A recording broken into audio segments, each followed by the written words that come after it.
So your mom.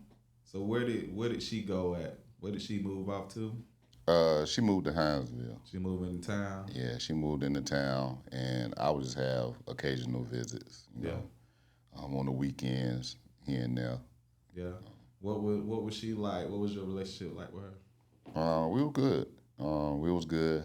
Early on in life, I didn't understand the separation thing until I got older and became an adult to kind of understand what parents' obligation was when separation happened. Yeah, Because financial things happen and so on and so forth.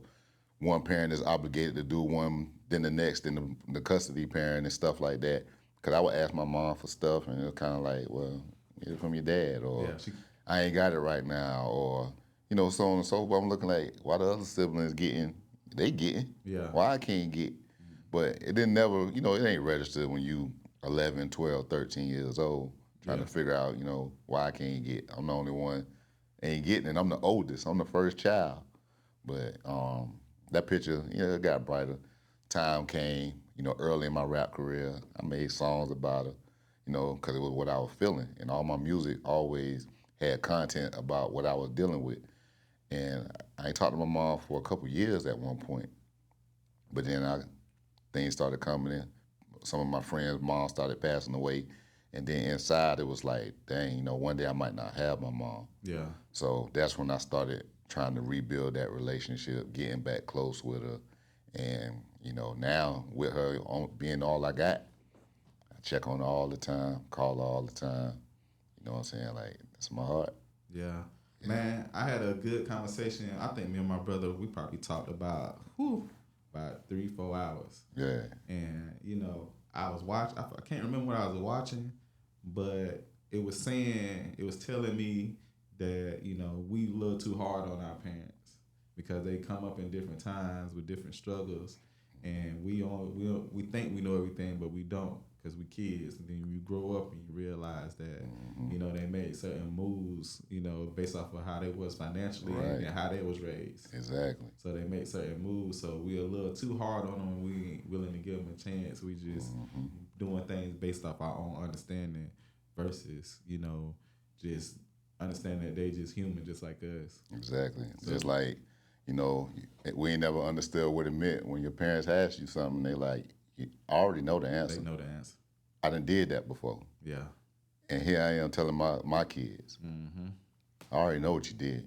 I done did the same thing. Yeah. All we want is the truth. Yeah. Just tell me the truth. I already know what you did. Yeah. But now it's like, you know what? They had me the whole time. I thought I was winning. Yeah. But our parents had us figured out the whole time, just like we got ours. Yeah. Hmm. So how many? So brothers and sisters. How many brothers and sisters you got?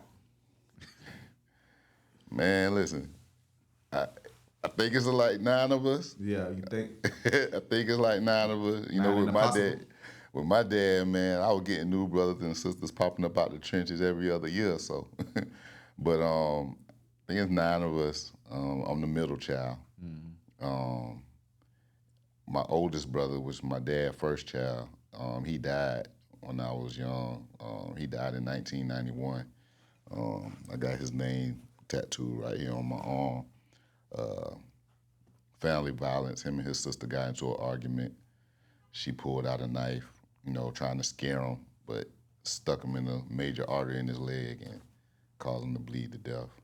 Um, yeah, that's still a sensitive subject right there. Yeah. But outside of that, my older sister and brothers, I'm kind of in the middle. Yeah. But it's a lot of us. So they all still around Yeah, Midway, Huntsville? between Savannah and Midway, Yeah. kind of spread out uh, across the way. Yeah. So, all right. So you grew up, mom in Hinesville, daddy in Midway. You spent a lot of time with dad. So you got some good home training from dad on how to be a man. And my grandparents. And your grandparents. Okay. So and they was around the way too. Yeah, we got a lot of land in Midway Okay. between the family, and where I primarily grew up at, we got like 17 acres. But on them 17 acres, my aunt my grandma, my dad, my great aunt, my great grandma house, my uncle. Like all of us is on, they call it the Barrett Hill. So with all of us being right there, I was always between each one of the houses with all my cousins, everybody was right there in that one particular area.